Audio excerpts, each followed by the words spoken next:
हाँ जी students, ETT 994 ਦੇ ਵਿਦਿਆਰਥੀਆਂ ਦਾ ਸਵਾਗਤ ਹੈ। Vikram Singh, head of the organisation competition warriors Bathinda. ਜਿਹੜੀ ਇਹ ਆਪਾਂ ਵੀਡੀਓ ਲੈ ਕੇ ਆ ਰਹੇ ਹਾਂ, ਇਹ ਵੀਡੀਓ ਅਸੀਂ ਜਿਹੜਾ ਈਟੀਟੀ 994 ਦਾ ਪੇਪਰ B ਹੈ, SST ਦਾ ਪੇਪਰ, ਉਹਦੇ ਵਿੱਚ ਜਿਹੜਾ ਪੰਜਾਬ ਦੀ ਹਿਸਟਰੀ ਦੇ ਰਿਲੇਟਡ ਜਿਹੜਾ ਥੋੜਾ ਸਿਲੇਬਸ ਹੈ, ਉਹਦੇ ਵਿੱਚ ਟੌਪਿਕ ਹੈ ਇੱਕ ਮਹਾਰਾਜਾ ਰਣਜੀਤ ਸਿੰਘ ਦੀ ਡੈਥ ਤੋਂ ਬਾਅਦ ਐਂਗਲੋ ਸਿੱਖ ਵਾਰਸ। ਐਂਗਲੋ ਸਿੱਖ ਵਾਰਸ पहली ते दूजी है जी, ते उस तो बाद अनैक्सेशन होना, यानी कि विलय हो जाना, मिला दिता जाना सिख राज नूं किहदे विच, ब्रिटिश एम्पायर दे विच। हुणे गल करदे हैं ब्रिटिश राज दे विच। बेसिकली महाराजा रणजीत सिंह दी डेथ तो बाद जंगां होणीਆਂ अंग्रेज़ां ते सिखां दे विचकार, ते उस तो बाद पंजाब नूं विलय कर देना ब्रिटिश राज दे विच। ये अपना टॉपिक है। ये टॉपिक मैंशन किया गया है सिलेबस दे विच। ये टॉपिक तो बाद ये वीडियो तो बाद थोड़ा टॉपिक जो है कवर हो जाएगा, तो वीडियो में ध्यान नाल देखना। काफ़ी सारे नाम ये आएंगे, उन्होंने नाम नूं तुसी सिंक्रोनाइज करने की कोशिश करना है, ताकि उन्होंने बिल्कुल तुसी दिमाग दे विच फिट बिठा सकोगे किहड़ा इंसान किहड़ी परसनैलिटी किहदे नाल संबंधित है, तो उहदा की इस पूरे घटना चक्कर दे विच रोल है। ठीक है जी। महाराजा रणजीत सिंह तो गल शुरू करते हैं। महाराजा रणजीत सिंह है बेसिकली उन्हां दियां कुछ संतानां हन जिहड़े कि महाराजा रणजीत सिंह दे जाण तो बाद राज करना शुरू करनगे। ठीक है जी।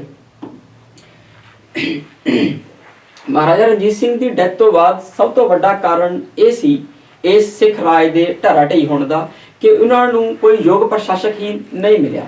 जे कोई योग प्रशासक मिलिया भी तां बदकिस्मती नाल वो बहुत लंबे समय तक जिंदा नहीं रहा, ते रहिंदी खुंदी कसर है जिहड़ी वो गद्दारां ने पूरी करती कि सिख राज दे विच जनरल या होर इस तरह के बहुत ये जो वड्डे वड्डे अहुदे ते बैठे हुए जड़े सिख राज नूं खौरा लाने वाले सिपाह सलार सी या होर सी, उन्होंने भी अंग्रेज़ां नूं सिख राज के उपर कब्जा करने दे विच मदद की। वो आपां हुण अपनी इस वीडियो दे विच सारे नूं वन बाय वन करके देखांगे। महाराजा रणजीत सिंह दे काफ़ी सारे पुत्र हैं, क्योंकि काफ़ी सारी उन्हां दियां महाराणियां सन। उन्हां तो हर अलग अलग महाराणी तो अलग अलग पुत्र का जन्म हुंदा है। पर बेसिकली पंजाब की हिस्टरी के एंगल तो आप गल करिए, महाराजा रणजीत सिंह के जाण तो बाद उन्होंने वंश की गल करिए, तो उन्होंने 3 मुंडे है जिहड़े उन्हों जिक्र आता है, तो इतिहास के उन्होंने नाम दर्ज होंदा है, तो पेपर के एंगल तो उन्होंने उपर ही सवाल बनूगा। वो सब तो पहला है महाराजा खड़क सिंह, जिहड़ा कि महाराजा रणजीत सिंह के सब तो वड्डे पुत्र सन। दूसरे नंबर पर है महाराजा शेर सिंह। उस तो बाद उन्होंने सब तो छोटा पुत्र है जिहड़ा महाराजा दलीप सिंह। इन्हां 3 राजियां की आप गल करनी है। यही इतिहास बनाउणगे ते अल्टीमेटली इतिहास दे विच दर्ज होणगे, ते उस तो बाद इन्हां दे उपर ही पेपर दे विच सवाल सैट होऊगा। तो आपां वन बाय वन करके डिस्कस करना शुरू करांगे। पहला आपां महाराजा खड़क सिंह नूं देखांगे। महाराजा रणजीत सिंह दी डेथ तो बाद गद्दी संभाली सब तो वड्डे पुत्र ने, उन्हां दा की नाम है महाराजा खड़क सिंह। महाराजा खड़क सिंह दा जिहड़ा जन्म होया है वो होया दतार कौर तो।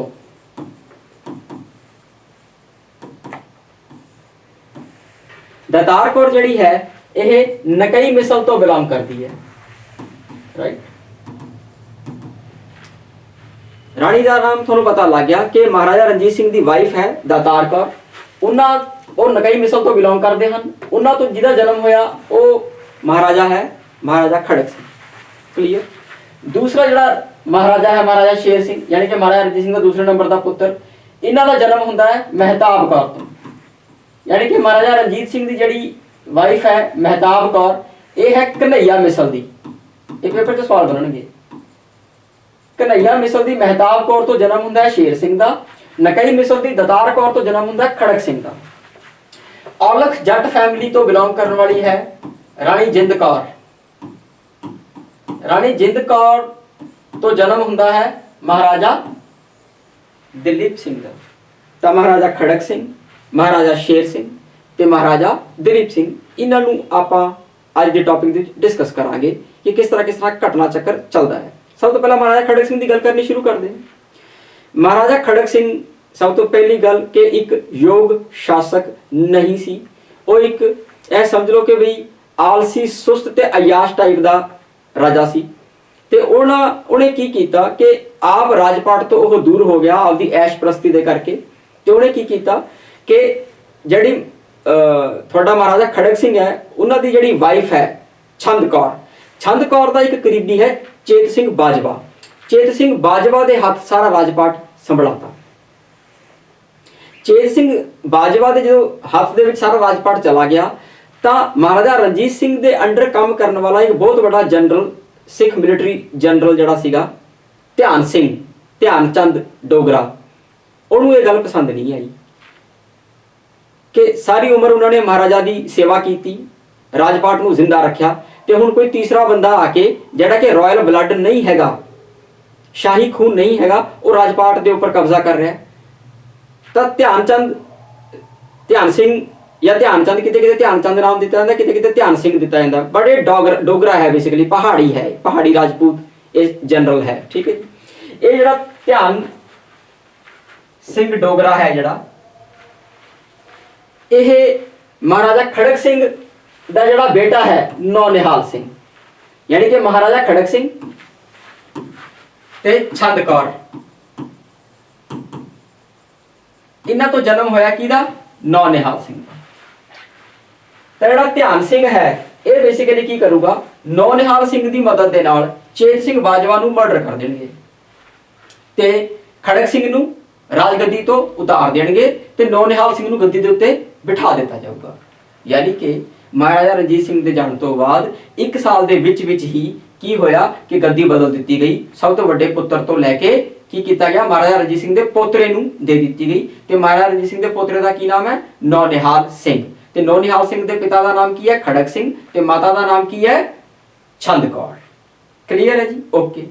ਜਦੋਂ ਮਹਾਰਾਜਾ ਖੜਕ ਸਿੰਘ ਨੂੰ ਗੱਦੀ ਤੋਂ ਉਤਾਰ ਦਿੱਤਾ ਗਿਆ ਤਾਂ ਉਸ ਤੋਂ ਬਾਅਦ ਉਹ ਆਪਣੇ ਆਪ ਨੂੰ ਬਹੁਤ ਹੀ ਗਿਲਟੀ ਦੇ ਵਿੱਚ ਚਲਾ ਗਿਆ, ਜਾਂ ਕਹਿ ਲਓ ਡਿਪਰੈਸ਼ਨ 'ਚ ਚਲਾ ਗਿਆ, ਜਾਂ ਜੋ ਵੀ ਉਹਦੀ ਅਯਾਸ਼ੀਆਂ ਸੀਗੀਆਂ ਉਹਦੇ ਵਿੱਚ ਜਾਣ ਕਰਕੇ ਉਹਦੀ ਡੈਥ ਹੋ ਗਈ ਸਾਲ 1840 ਦੇ ਵਿੱਚ ਹੀ। ਸਾਲ 1840 ਦੇ ਵਿੱਚ ਜਦੋਂ ਡੈਥ ਹੋਈ ਤਾਂ ਕੀ ਹੋਇਆ ਕਿ ਨੌਨਿਹਾਲ ਸਿੰਘ ਆਪਦੇ ਪਿਤਾ ਦਾ ਸੰਸਕਾਰ ਕਰਕੇ ਆ ਰਿਹਾ ਸੀਗਾ, ਮਹਾਰਾਜਾ ਖੜਕ ਸਿੰਘ ਦਾ, ਤੇ ਰਾਹ 'ਚ ਵਾਪਸ ਆਉਂਦੇ ਹੋਏ ਹਜੂਰੀ ਬਾਗ ਲਾਹੌਰ ਜਿਹੜੀ ਬਿਲਡਿੰਗ ਹੈ ਉੱਥੇ ਕੋਈ ਕਮਰਾ ਹੈ ਜਾਂ ਕੋਈ ਕਮਰੇ ਦੀ ਛੱਤ ਹੈ, ਇਹ ਉਹਦੇ ਉੱਪਰ ਡਿੱਗਦੀ ਹੈ ਨੌਨਿਹਾਲ ਸਿੰਘ ਦੇ ਉੱਤੇ ਤੇ ਨੌਨਿਹਾਲ ਸਿੰਘ ਗੰਭੀਰ ਰੂਪ ਨਾਲ ਜ਼ਖਮੀ ਹੋ ਜਾਂਦਾ ਤੇ ਬਾਅਦ 'ਚ ਉਹਦੀ ਡੈਥ ਹੋ ਜਾਂਦੀ ਹੈ। ਤਾਂ ਆਪਾਂ ਕੀ ਦੇਖ ਰਹੇ ਹਾਂ ਕਿ ਬੇਸਿਕਲੀ ਮਹਾਰਾਜਾ ਰਣਜੀਤ ਸਿੰਘ ਦੀ ਡੈਥ ਹੁੰਦੀ ਹੈ 1839 'ਚ। 1840 'ਚ ਉਹਨਾਂ ਦੇ ਸਭ ਤੋਂ ਵੱਡੇ ਪੁੱਤਰ ਦੀ ਡੈਥ ਹੁੰਦੀ ਹੈ ਮਹਾਰਾਜਾ ਖੜਕ ਸਿੰਘ ਦੀ। ਸਭ ਤੋਂ ਵੱਡੇ ਪੁੱਤਰ ਦੀ ਡੈਥ ਹੋਣ ਤੋਂ ਬਾਅਦ ਜਿਹੜੀ ਗੱਦੀ ਗਈ ਨੌਨਿਹਾਲ ਸਿੰਘ ਨੂੰ, ਉਹਦੀ ਵੀ ਡੈਥ ਹੋ ਜਾਂਦੀ ਹੈ ਸਾਲ 1840 ਦੇ ਵਿੱਚ ਹੀ। ਤੇ ਇੱਥੇ ਇਹ ਗੱਲ ਨੋਟਿਸ ਕਰਨ ਵਾਲੀ ਹੈ ਕਿ ਜੇ ਨੌਨਿਹਾਲ ਸਿੰਘ ਜ਼ਿੰਦਾ ਰਹਿੰਦਾ ਤਾਂ ਸ਼ਾਇਦ ਸਿੱਖ ਰਾਜ ਦਾ ਇਹ ਹਾਲ ਨਾ ਹੁੰਦਾ, ਕਿਉਂਕਿ ਨੌਨਿਹਾਲ ਸਿੰਘ ਇੱਕ ਯੋਗ ਪ੍ਰਸ਼ਾਸਕ ਸੀ, ਉਹਦੇ ਵਿੱਚੋਂ ਸਾਰੇ ਗੁਣ ਝਲਕ ਰਹੇ ਸਨ ਜਿਹੜਾ ਕਿ ਮਹਾਰਾਜਾ ਰਣਜੀਤ ਸਿੰਘ ਦੇ ਵਿੱਚ ਸਨ। ਜਦੋਂ ਮਹਾਰਾਜਾ ਰਣਜੀਤ ਸਿੰਘ ਨੂੰ ਆਪਾਂ ਡਿਸਕਸ ਕਰਾਂਗੇ ਤਾਂ ਆਪਾਂ ਦੇਖਾਂਗੇ ਕਿ ਇਹ ਜਿਹੜਾ ਮਹਾਰਾਜਾ ਰਣਜੀਤ ਸਿੰਘ ਨੇ ਕਿਹੜੀ ਸਟ੍ਰੈਟਜੀਜ਼ ਪਾਲਿਸੀਜ਼ ਨੂੰ ਅਪਣਾਇਆ ਜਿਹਦੇ ਨਾਲ ਕਿ ਉਹ ਇੱਕ ਬਹੁਤ ਲੰਬੇ ਸਮੇਂ ਤੱਕ ਰਾਜ ਕਰ ਪਾਏ ਤੇ ਬਹੁਤ ਸਾਰੇ ਦੁਸ਼ਮਣਾਂ ਤੋਂ ਘਿਰੇ ਹੋਣ ਦੇ ਬਾਵਜੂਦ ਵੀ ਉਹਨਾਂ ਨੇ ਆਪਦੀ ਟੈਰੀਟਰੀ ਨੂੰ, ਆਪਦੇ ਖੇਤਰ ਨੂੰ ਬਚਾ ਕੇ ਰੱਖਿਆ। ਤਾਂ ਆਪਾਂ ਮਹਾਰਾਜਾ ਖੜਕ ਸਿੰਘ ਦੀ ਗੱਲ ਕਰ ਚੁੱਕੇ ਹਾਂ, ਨੌਨਿਹਾਲ ਸਿੰਘ ਦੀ ਗੱਲ ਕਰ ਚੁੱਕੇ ਹਾਂ। ਹੁਣ ਆਪਾਂ ਗੱਲ ਕਰਦੇ ਹਾਂ ਇਹਨਾਂ ਦਾ ਜਿਹੜਾ ਸੈਕੰਡ ਪੁੱਤਰ ਹੈ ਉਹ ਕੌਣ ਹੈ? ਸ਼ੇਰ ਸਿੰਘ। ਆਪਾਂ ਸ਼ੇਰ ਸਿੰਘ ਦੀ ਗੱਲ ਕਰਦੇ ਹਾਂ। ਸ਼ੇਰ ਸਿੰਘ ਦੀ ਗੱਲ ਕਰਦੇ ਹੋਏ ਤੁਹਾਨੂੰ ਮੈਂ ਛੰਦ ਕੌਰ ਦੇ ਨਾਲ ਜ਼ਿਕਰ ਕਰਨਾ ਸ਼ੁਰੂ ਕਰੂੰਗਾ ਕਿ ਛੰਦ ਕੌਰ ਕੀ ਕਹਿੰਦੀ ਹੈ ਜਦੋਂ ਨੌਨਿਹਾਲ ਸਿੰਘ ਦੀ ਡੈਥ ਹੋ ਜਾਂਦੀ ਹੈ ਕਿ ਜੀ ਨੌਨਿਹਾਲ ਸਿੰਘ ਦਾ ਵਿਆਹ ਹੋ ਚੁੱਕਿਆ ਸੀ, ਵਿਆਹ ਹੋ ਚੁੱਕਿਆ ਨੌਨਿਹਾਲ ਸਿੰਘ ਦਾ। ਉਹਦੀ ਜਿਹੜੀ ਵਾਈਫ ਹੈ ਉਹ ਸ਼ਾਮ ਸਿੰਘ ਅਟਾਰੀ ਵਾਲਾ ਇੱਕ ਸਿੱਖ ਮਿਲਟਰੀ ਜਨਰਲ ਹੈ, ਉਹਦੀ ਬੇਟੀ ਹੈ ਸਾਹਿਬ ਕੌਰ, ਉਹਦੇ ਨਾਲ ਹੋਇਆ ਹੈ। ਸ਼ਾਮ ਸਿੰਘ ਅਟਾਰੀ ਵਾਲਾ ਦੀ ਧੀ ਹੈ ਸਾਹਿਬ ਕੌਰ, ਉਹਦੇ ਨਾਲ ਵਿਆਹ ਹੋਇਆ ਹੈ ਨੌਨਿਹਾਲ ਸਿੰਘ ਦਾ। ਨੌਨਿਹਾਲ ਸਿੰਘ ਦੀ ਡੈਥ ਹੋ ਜਾਂਦੀ ਹੈ। ਨੌਨਿਹਾਲ ਸਿੰਘ ਦੀ ਜਿਹੜੀ ਵਾਈਫ ਹੈ ਸਾਹਿਬ ਕੌਰ, ਉਹ ਪ੍ਰੈਗਨੈਂਟ ਹੈ। ਤੇ ਜਿਹੜੀ ਨੌਨਿਹਾਲ ਸਿੰਘ ਦੀ ਮਾਂ ਹੈ ਛੰਦ ਕੌਰ, ਬੇਸਿਕਲੀ ਖੜਕ ਸਿੰਘ ਦੀ ਵਾਈਫ ਹੈ ਛੰਦ ਕੌਰ, ਉਹ ਇਹ ਕਹਿ ਰਹੀ ਹੈ ਕਿ ਇਹ ਗੱਦੀ ਸ਼ੇਰ ਸਿੰਘ ਨੂੰ ਨਹੀਂ ਜਾਣੀ ਚਾਹੀਦੀ। ਯਾਨੀ ਕਿ ਸੈਕੰਡ ਇਨ ਲਾਈਨ ਜਿਹੜਾ ਮੁੰਡਾ ਹੈ ਮਹਾਰਾਜਾ ਰਣਜੀਤ ਸਿੰਘ ਦਾ, ਸ਼ੇਰ ਸਿੰਘ, ਉਹਨੂੰ ਨਹੀਂ ਜਾਣੀ ਚਾਹੀਦੀ। ਕਿਉਂ ਨਹੀਂ ਜਾਣੀ ਚਾਹੀਦੀ?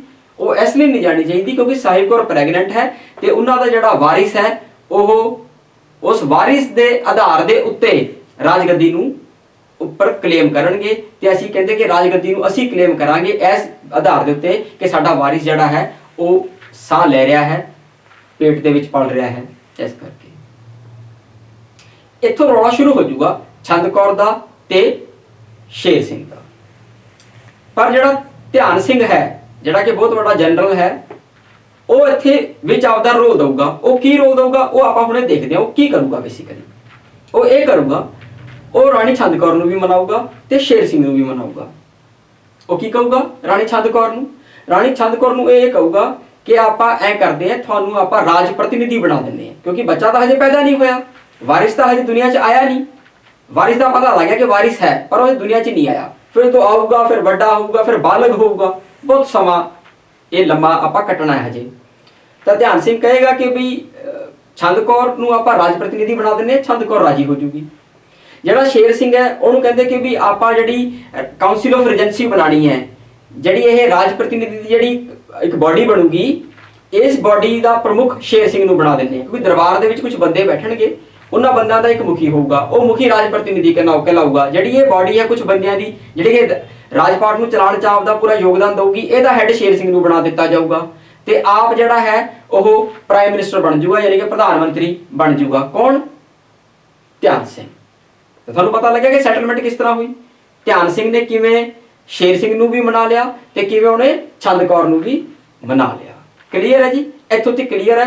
ਹੁਣ ਜਿਹੜੀ ਫਾਈਲ ਆਪਾਂ ਇੱਥੇ ਲਿਖੀ ਹੋਈ ਹੈ, ਆਪਾਂ ਨੂੰ ਮੈਂ ਤੁਹਾਨੂੰ ਪੜ੍ਹ ਕੇ ਸੁਣਾਉਣਾ ਕਿ ਇਹਦੇ ਵਿੱਚ ਕੀ ਲਿਖਿਆ ਹੋਇਆ ਫਾਈਲ ਦੇ ਵਿੱਚ, ਤਾਂ ਕਿ ਤੁਹਾਨੂੰ ਹੋਰ ਬੈਟਰ ਯਾਦ ਹੋ ਜੇ। ਇਹ ਫਾਈਲ ਜਿਹੜੀ ਤੁਹਾਨੂੰ PDF ਫਾਈਲ ਹੈ ਸਟੂਡੈਂਟਸ ਨੂੰ ਇਹ ਭੇਜੀ ਵੀ ਜਾਊਗੀ, ਠੀਕ ਹੈ ਜੀ। ਇਹ ਅਸੀਂ ਐਪਲੀਕੇਸ਼ਨ ਦੇ ਵਿੱਚ ਅਪਲੋਡ ਕਰਾਂਗੇ। ਹਜੇ ਐਪਲੀਕੇਸ਼ਨ ਨੂੰ ਪੂਰੀ ਤਰ੍ਹਾਂ ਐਕਟਿਵ ਨਹੀਂ ਕੀਤਾ ਗਿਆ, ਫਿਲਹਾਲ ਉਹਨਾਂ ਦੇ ਮੋਬਾਈਲ ਤੇ ਫਾਈਲ ਭੇਜ ਦਿੱਤੀ ਜਾਊਗੀ। ਕਹਿੰਦਾ ਕਿ ਮਹਾਰਾਜਾ ਰਣਜੀਤ ਸਿੰਘ ਦੇ ਵੱਡੇ ਪੁੱਤਰ ਖੜਕ ਸਿੰਘ ਨੇ 1839 ਵਿੱਚ ਆਪਣੇ ਪਿਤਾ ਦੀ ਮੌਤ ਤੇ ਗੱਦੀ ਸੰਭਾਲੀ ਸੀ, ਗੱਲ ਕਰ ਚੁੱਕੇ ਹਾਂ। ਖੜਕ ਸਿੰਘ ਇੱਕ ਕਮਜ਼ੋਰ ਸ਼ਾਸਕ ਸੀ ਅਤੇ ਰਾਜ ਦੇ ਮਾਮਲੇ ਵਿੱਚ ਜ਼ਿਆਦਾ ਧਿਆਨ ਨਹੀਂ ਦਿੰਦਾ ਸੀ। ਉਸਨੇ ਪ੍ਰਸ਼ਾਸਨ ਨੂੰ ਆਪਣੇ ਚਹੇਤੇ ਚੇਤ ਸਿੰਘ ਬਾਜਵਾ ਦੇ ਹੱਥਾਂ ਵਿੱਚ ਛੱਡ ਦਿੱਤਾ। ਚੇਤ ਸਿੰਘ ਦਾ ਕਤਲ ਖੜਕ ਸਿੰਘ ਦੇ ਪੁੱਤਰ ਨੌ ਨਿਹਾਲ ਸਿੰਘ ਨੇ ਧਿਆਨ ਸਿੰਘ ਦੀ ਸਹਾਇਤਾ ਨਾਲ ਕੀਤਾ ਸੀ। ਸਾਰਾ ਕੁਝ ਮੈਂ ਡਿਸਕਸ ਕਰ ਚੁੱਕਿਆ ਤੁਹਾਨੂੰ। ਧਿਆਨ ਸਿੰਘ ਨੇ ਨੌ ਨਿਹਾਲ ਸਿੰਘ ਨੂੰ ਗੱਦੀ ਤੇ ਬਿਠਾਇਆ ਅਤੇ ਖੜਕ ਸਿੰਘ ਨੂੰ ਰਾਜਨੀਤੀ ਅਤੇ ਪ੍ਰਸ਼ਾਸਨ ਤੋਂ ਸੰਨਿਆਸ ਲੈਣਾ ਪਿਆ। ਨਵੰਬਰ 1840 ਵਿੱਚ ਉਸ ਦੀ ਮੌਤ ਹੋ ਗਈ। ਕਿਸ ਦੀ ਮੌਤ ਹੋ ਗਈ? ਖੜਕ ਸਿੰਘ ਦੀ, ਮਹਾਰਾਜਾ ਖੜਕ ਸਿੰਘ ਦੀ ਮੌਤ ਹੋ ਗਈ। ਠੀਕ ਹੈ ਜੀ। ਅੱਗੇ ਜਿਹੜਾ ਕੇਸ ਆਪਾਂ ਡਿਸਕਸ ਕਰ ਚੁੱਕੇ ਹਾਂ, ਉਹਨੂੰ ਆਪਾਂ ਸ਼ੀਟ 'ਚੋਂ ਪੜ੍ਹਦੇ ਕਿ ਸ਼ੀਟ ਕੀ ਕਹਿ ਰਹੀ ਹੈ। ਨੌ ਨਿਹਾਲ ਸਿੰਘ 1840 ਦੇ ਵਿੱਚ ਇਹਦੀ ਡੈਥ ਹੋ ਗਈ। ਠੀਕ ਹੈ ਜੀ। ਕਹਿੰਦਾ ਖੜਕ ਸਿੰਘ ਅਤੇ ਛੰਦ ਕੌਰ ਦੇ ਪੁੱਤਰ ਨੌ ਨਿਹਾਲ ਸਿੰਘ ਦਾ ਵਿਆਹ ਸ਼ਾਮ ਸਿੰਘ ਅਟਾਰੀਵਾਲਾ ਦੀ ਧੀ ਨਾਲ ਹੋਇਆ ਸੀ। ਉਹ ਇੱਕ ਯੋਗ ਪ੍ਰਸ਼ਾਸਕ ਸੀ। ਕੌਣ ਯੋਗ ਪ੍ਰਸ਼ਾਸਕ ਸੀ? ਨੌ ਨਿਹਾਲ ਸਿੰਘ। ਇੱਕ ਸਿਪਾਹੀ ਅਤੇ ਉਤਸ਼ਾਹੀ ਨੌਜਵਾਨ ਸੀ। ਬਦਕਿਸਮਤੀ ਨਾਲ, ਮਤਲਬ ਬਦਕਿਸਮਤੀ ਕਿਸ ਦੀ? ਨੌ ਨਿਹਾਲ ਸਿੰਘ ਦੀ। ਉਸ ਦੀ ਉਮਰ ਬਹੁਤ ਲੰਬੀ ਨਹੀਂ ਸੀ। ਜਦੋਂ ਉਹ 5 ਨਵੰਬਰ 1840 ਨੂੰ ਆਪਣੇ ਪਿਤਾ ਖੜਕ ਸਿੰਘ ਦੇ ਅੰਤਿਮ ਸੰਸਕਾਰ ਤੋਂ ਬਾਅਦ ਵਾਪਸ ਪਰਤ ਰਿਹਾ ਸੀ ਤਾਂ ਹਜੂਰੀ ਬਾਗ ਦਾ ਗੇਟ ਦਾ ਇੱਕ ਕਮਰਾ ਉਸ ਉੱਪਰ ਡਿੱਗ ਪਿਆ। ਉਹ ਗੰਭੀਰ ਰੂਪ ਨਾਲ ਜ਼ਖਮੀ ਹੋ ਗਿਆ, ਯਾਨੀ ਕਿ ਨੌ ਨਿਹਾਲ ਸਿੰਘ ਗੰਭੀਰ ਰੂਪ ਨਾਲ ਜ਼ਖਮੀ ਹੋ ਗਿਆ ਤੇ ਬਾਅਦ ਚ ਉਸ ਦੀ ਮੌਤ ਹੋ ਗਈ। ਕਲੀਅਰ ਹੈ। ਇੱਥੇ ਹੀ ਜਾ ਕੇ ਗੱਦੀ ਦਾ ਰੌਲਾ ਪਊਗਾ ਸ਼ੇਰ ਸਿੰਘ ਤੇ ਛੰਦ ਕੌਰ ਦੇ ਵਿਚਾਲੇ, ਤੇ ਵਿੱਚ ਵਿਚਾ ਕਰੂਗਾ ਕੌਣ? ਧਿਆਨ ਸਿੰਘ ਡੋਗਰਾ। ਠੀਕ ਹੈ ਜੀ। ਨੈਕਸਟ ਚੱਲਦੇ ਹਾਂ। ਛੰਦ ਕੌਰ ਦਾ ਕੇਸ ਵੀ ਆਪਾਂ ਡਿਸਕਸ ਕਰਦੇ ਹਾਂ। ਛੰਦ ਕੌਰ ਤੁਹਾਨੂੰ ਪਤਾ ਹੈ ਕਿਹਦੀ ਵਾਈਫ ਹੈ? ਮਹਾਰਾਜਾ ਖੜਕ ਸਿੰਘ ਦੀ। ਇਹਦੇ ਬਾਰੇ ਆਪਾਂ ਗੱਲ ਕਰਦੇ ਹਾਂ। 1842 ਜਿਹਨਾਂ ਦੀ ਡੈਥ ਹੋਊਗੀ, ਕਿਹਦੀ? ਛੰਦ ਕੌਰ ਦੀ। ਸਿਰਫ ਇਸ ਕਰਕੇ ਕਿ ਉਹ ਹਰ ਗੱਲ ਤੇ ਅੜੀ, ਉਹਨੇ ਰਾਜਪਾਟ ਨੂੰ ਕਿਸੇ ਹੋਰ ਦੇ ਹੱਥਾਂ 'ਚ ਪੈਣ ਤੋਂ ਰੋਕਿਆ ਤੇ ਜਿਹਦੇ ਕਰਕੇ ਉਹਨੇ ਬਹੁਤ ਸਾਰੇ ਦੁਸ਼ਮਣ ਖੜੇ ਕਰ ਲਏ ਤੇ ਅਲਟੀਮੇਟਲੀ ਉਹਨੂੰ ਮਰਡਰ ਕੀਤਾ ਜਾਊਗਾ। ਛੰਦ ਕੌਰ ਦਾ ਕਤਲ ਕਰ ਦਿੱਤਾ ਜਾਊਗਾ। ਕਿਹਦੇ ਦੁਆਰਾ ਕਤਲ ਕੀਤਾ ਜਾਊਗਾ? ਇਹੀ ਜਿਹੜਾ ਕਿ ਸਭ ਤੋਂ ਵੱਡਾ ਸਿਪਾਹ ਸਲਾਰ ਹੈ। ਕੌਣ? ਧਿਆਨ ਸਿੰਘ। ਠੀਕ ਹੈ ਜੀ। ਇਹ ਮਰਡਰ ਕਰੂਗਾ। ਕਿਉਂ ਕਰੂਗਾ? ਕਿਉਂਕਿ ਅਲਟੀਮੇਟਲੀ ਜਿਹੜਾ ਧਿਆਨ ਸਿੰਘ ਹੈ ਉਹਦੀ ਅੱਖ ਸਿੱਖ ਰਾਜ ਦੇ ਉੱਪਰ ਆਈ ਹੋਈ ਹੈ ਕਿ ਸਿੱਖ ਰਾਜ ਦੇ ਉੱਪਰ ਕਬਜ਼ਾ ਕਰਕੇ ਹੁਣ ਮੈਂ ਸਾਰਾ ਦਾ ਸਾਰਾ ਰਾਜਪਾਟ ਹਥਿਆ ਲਾਂ। ਤੇ ਉਹ ਛੰਦ ਕੌਰ ਨੂੰ ਕੀ ਕਹੂਗਾ ਕਿ ਮੇਰੇ ਮੁੰਡੇ ਨੂੰ, ਯਾਨੀ ਕਿ ਧਿਆਨ ਸਿੰਘ ਕਹੂਗਾ ਕਿ ਉਹਦਾ ਜਿਹੜਾ ਮੁੰਡਾ ਹੈ ਜਿਹਦਾ ਨਾਮ ਹੀਰਾ ਸਿੰਘ ਹੈ, ਉਹਨੂੰ ਕੀ ਬਣਾ ਦਿੱਤਾ ਜਾਵੇ? ਉਹਨੂੰ ਮਹਾਰਾਜਾ ਬਣਾ ਦਿੱਤਾ ਜਾਵੇ, ਜਿਹਦਾ ਕਿ ਪੁਰਜੋਰ ਵਿਰੋਧ ਕਰੂਗੀ। ਕੌਣ? ਛੰਦ ਕੌਰ। ਤੇ ਛੰਦ ਕੌਰ ਨੂੰ ਫਿਰ ਮਰਡਰ ਕਰ ਦਿੱਤਾ ਜਾਊਗਾ ਧਿਆਨ ਸਿੰਘ ਦੇ ਦੁਆਰਾ। ਇਹ ਆਪਾਂ ਹੁਣੇ ਪੜ੍ਹਦੇ ਹਾਂ। ਕਹਿੰਦਾ ਛੰਦ ਕੌਰ ਨੇ ਨਵੰਬਰ 1840 ਵਿੱਚ ਆਪਣੇ ਪਤੀ ਖੜਕ ਸਿੰਘ ਅਤੇ ਉਸਦੇ ਪੁੱਤਰ ਨੌ ਨਿਹਾਲ ਸਿੰਘ ਦੀ ਮੌਤ ਤੋਂ ਬਾਅਦ ਗੱਦੀ ਤੇ ਆਪਣਾ ਦਾਅਵਾ ਪੇਸ਼ ਕੀਤਾ। ਕਿਉਂ ਪੇਸ਼ ਕੀਤਾ? ਉਹ ਆਪਾਂ ਗੱਲ ਕਰ ਚੁੱਕੇ ਹਾਂ, ਦੁਬਾਰਾ ਪੜ੍ਹਦੇ ਹਾਂ। ਉਸਨੇ ਮਹਾਰਾਜਾ ਰਣਜੀਤ ਸਿੰਘ ਦੇ ਦੂਜੇ ਪੁੱਤਰ ਸ਼ੇਰ ਸਿੰਘ ਨੂੰ ਇਸ ਆਧਾਰ ਤੇ ਚੁਣੌਤੀ ਦਿੱਤੀ ਕਿ ਉਸ ਦੀ ਨੂੰਹ ਸਾਹਿਬ ਕੌਰ ਗਰਭਵਤੀ ਹੈ ਅਤੇ ਉਸਨੇ ਆਪਣੇ ਪਤੀ ਦੀ ਗੱਦੀ ਤੇ ਅਣਜਣਮੇ ਕਾਨੂੰਨੀ ਉੱਤਰਾਧਿਕਾਰੀ ਤਰਫੋਂ ਰਾਜ ਕਰਨ ਦਾ ਦਾਅਵਾ ਕੀਤਾ। ਧਿਆਨ ਸਿੰਘ ਇਸ ਨੂੰ ਮਨਾਉਣ ਵਿੱਚ ਸਫਲ ਹੋ ਗਿਆ। ਧਿਆਨ ਸਿੰਘ ਕਿਹਨੂੰ ਮਨਾਉਣ ਵਿੱਚ ਸਫਲ ਹੋ ਗਿਆ? ਛੰਦ ਕੌਰ ਨੂੰ। ਕਿ ਜੀ ਆਪਾਂ ਇੱਕ ਸੈਟਲਮੈਂਟ ਕਰ ਲੈਂਦੇ ਹਾਂ ਤੇ ਇਸ ਤਰ੍ਹਾਂ ਆਪਾਂ ਸਿੱਖ ਰਾਜ ਨੂੰ ਅੱਗੇ ਵਧਾਉਂਦੇ ਹਾਂ, ਐਵੇਂ ਅੜ ਕੇ ਆਪਾਂ ਕੰਮ ਨਾ ਕਰੀਏ। ਉਹ ਸੈਟਲਮੈਂਟ ਆਪਾਂ ਦੇਖੀ ਸੀ ਜਿਨ੍ਹਾਂ ਵਿੱਚ ਕੀ ਹੈ? ਵਿਰੋਧੀ ਛੰਦ ਕੌਰ ਰਾਜ ਪ੍ਰਤੀਨਿਧੀ ਬਣੀ, Sher Singh council of Regency ਦੇ ਮੁਖੀ ਅਤੇ ਧਿਆਨ ਸਿੰਘ ਰਾਜ ਦੇ ਪ੍ਰਮੁੱਖ ਮੰਤਰੀ। ਕਾਉਂਸਿਲ ਆਫ ਰੀਜੈਂਸੀ ਕੀ ਹੁੰਦੀ ਹੈ? ਦੇਖੋ, ਰੀਜੈਂਟ ਹੁੰਦਾ ਕੌਣ? ਸੰਰਕਸ਼ਕ, ਜਿਹੜਾ ਕਿ ਸਾਰਾ ਸੰਭਾਲਦਾ ਹੈ। ਬੱਚਾ ਹੈ, ਜੇ ਕੋਈ ਰਾਜਾ ਬਾਲਗ ਨਹੀਂ ਹੈ ਤਾਂ ਉਹਦਾ ਕੋਈ ਸੰਰਕਸ਼ਕ ਚਾਹੀਦਾ ਜਿਹੜਾ ਕਿ ਉਹਨੂੰ ਰਾਹ ਦਿਖਾ ਸਕੇ, ਉਹਦੇ ਫੈਸਲੇ ਕਰ ਸਕੇ। ਕਿਉਂਕਿ ਬੱਚਾ ਫੈਸਲੇ ਕਰਨ ਦੇ ਕਾਬਿਲ ਨਹੀਂ ਹੋਊਗਾ, ਰਾਜਪਾਟ ਨੂੰ ਕਿਵੇਂ ਚਲਾਊਗਾ? ਤਾਂ ਕੋਈ ਸੰਰਕਸ਼ਕ ਹੁੰਦਾ, ਉਹਨੂੰ ਅੰਗਰੇਜ਼ੀ 'ਚ ਰੀਜੈਂਟ ਕਿਹਾ ਜਾਂਦਾ ਹੈ। ਉਹ ਰੀਜੈਂਟ ਜਿਹੜਾ ਕੰਮ ਕਰਦਾ ਹੈ ਤਾਂ ਇੱਕ ਬਾਡੀ ਦੀ ਮਦਦ ਨਾਲ ਕੰਮ ਕਰਦਾ ਹੈ, ਯਾਨੀ ਕਿ ਉਹ ਕੁਝ ਮੈਂਬਰਸ ਉਹਨੂੰ ਸਲਾਹ ਮਸ਼ਵਰਾ ਦਿੰਦੇ ਹੈ, ਉਹ ਉਹਨਾਂ ਨਾਲ ਮਿਲ ਕੇ ਕੰਮ ਕਰਦਾ, ਉਹਨੂੰ ਕਿਹਾ ਜਾਂਦਾ ਕਾਉਂਸਿਲ ਆਫ ਰੀਜੈਂਸੀ। ਠੀਕ ਹੈ ਜੀ। ਉਹ ਜਿਹੜਾ ਗਰੁੱਪ ਹੈ ਉਹਦਾ ਹੈਡ ਕੌਣ ਬਣ ਗਿਆ? ਸ਼ੇਰ ਸਿੰਘ, ਤੇ ਧਿਆਨ ਸਿੰਘ ਪ੍ਰਮੁੱਖ ਮੰਤਰੀ ਬਣ ਗਿਆ। ਇਹ ਜਿਹੜਾ ਸਮਝੌਤਾ ਜ਼ਿਆਦਾ ਦੇਰ ਨਹੀਂ ਚੱਲਿਆ, ਕਿਉਂਕਿ ਧਿਆਨ ਸਿੰਘ ਉਹੀ ਜਿਹੜਾ ਸਭ ਤੋਂ ਵੱਡਾ ਜਨਰਲ ਹੈ, ਛੰਦ ਕੌਰ ਨੂੰ ਆਪਣੇ ਪੁੱਤਰ ਹੀਰਾ ਸਿੰਘ ਨੂੰ ਗੱਦੀ ਦਾ ਉੱਤਰਾਧਿਕਾਰੀ ਅਪਣਾਉਣ ਦੀ ਕਾਮਨਾ ਕੀਤੀ। ਧਿਆਨ ਸਿੰਘ ਨੇ ਛੰਦ ਕੌਰ ਦੇ ਇਨਕਾਰ ਤੇ ਸ਼ੇਰ ਸਿੰਘ ਦਾ ਖੁੱਲ੍ਹ ਕੇ ਸਮਰਥਨ ਕੀਤਾ, ਜਿਸ ਨੇ ਫੌਜ ਦੀ ਮਦਦ ਨਾਲ ਗੱਦੀ ਤੇ ਕਬਜ਼ਾ ਕਰ ਲਿਆ। ਅਖੀਰ ਧਿਆਨ ਸਿੰਘ ਨੇ 11 ਜੂਨ 1842 ਨੂੰ ਰਸੋਈ ਵਿੱਚ ਲੱਕੜ ਦੇ ਬਰਛਿਆਂ ਨਾਲ ਛੰਦ ਕੌਰ ਦੇ ਸਿਰ ਨੂੰ ਪਾੜਦੇ ਹੋਏ ਉਸ ਨੂੰ ਖਤਮ ਕਰ ਦਿੱਤਾ। ਜਦੋਂ ਛੰਦ ਕੌਰ ਨੇ ਵਿਰੋਧ ਕੀਤਾ ਧਿਆਨ ਸਿੰਘ ਦੀ ਡਿਮਾਂਡ ਦਾ, ਤਾਂ ਫਿਰ ਕੀ ਕੀਤਾ ਧਿਆਨ ਸਿੰਘ ਨੇ? ਕੀ ਕੀਤਾ? ਸ਼ੇਰ ਸਿੰਘ ਨੂੰ ਕੰਪਲੀਟਲੀ ਆਪਦਾ ਸਪੋਰਟ ਦੇਤੀ, ਆਪਦਾ ਸਮਰਥਨ ਦੇਤਾ ਕਿ ਜੀ ਤੁਸੀਂ ਰਾਜਾ ਬਣੋ। ਤੇ ਕੀ ਕੀਤਾ? ਸ਼ੇਰ ਸਿੰਘ ਗੱਦੀ ਦੇ ਉੱਤੇ ਕਾਬਜ ਹੋ ਗਿਆ ਧਿਆਨ ਸਿੰਘ ਦੀ ਮਦਦ ਦੇ ਨਾਲ, ਤੇ ਸਾਈਡਲਾਈਨ ਕਰ ਦਿੱਤਾ ਗਿਆ, ਪਾਸੇ ਕਰ ਦਿੱਤਾ ਗਿਆ ਕਿਹਨੂੰ? ਛੰਦ ਕੌਰ ਨੂੰ। ਤੇ ਛੰਦ ਕੌਰ ਨੂੰ ਬਾਅਦ ਚੋਂ ਫਿਰ 1 ਸਾਲ ਬਾਅਦ ਮਰਡਰ ਵੀ ਕਰ ਦਿੱਤਾ ਗਿਆ 1842 ਦੇ ਵਿੱਚ। ਠੀਕ ਹੈ ਜੀ। ਇਹਦੇ ਨਾਲ ਕੀ ਹੋਇਆ ਕਿ ਛੰਦ ਕੌਰ ਵੀ ਸਾਈਡ ਤੇ ਹੋ ਗਈ, ਯਾਨੀ ਕਿ ਜਿਹੜਾ ਸ਼ਾਹੀ ਪਰਿਵਾਰ ਹੈ ਉਹ ਹੌਲੀ ਹੌਲੀ ਖਤਮ ਹੁੰਦਾ ਜਾ ਰਿਹਾ ਹੈ। ਇਹਦਾ ਕਾਰਨ ਕੀ ਹੈ? ਰਾਜਪਾਟ ਦੀ ਭੁੱਖ ਕਿ ਸਭ ਤੋਂ ਵੱਧ ਅਸੀਂ ਕਬਜ਼ਾ ਕਰ ਲਈਏ, ਸਭ ਤੋਂ ਵੱਧ ਅਸੀਂ ਲੈ ਜਾਈਏ।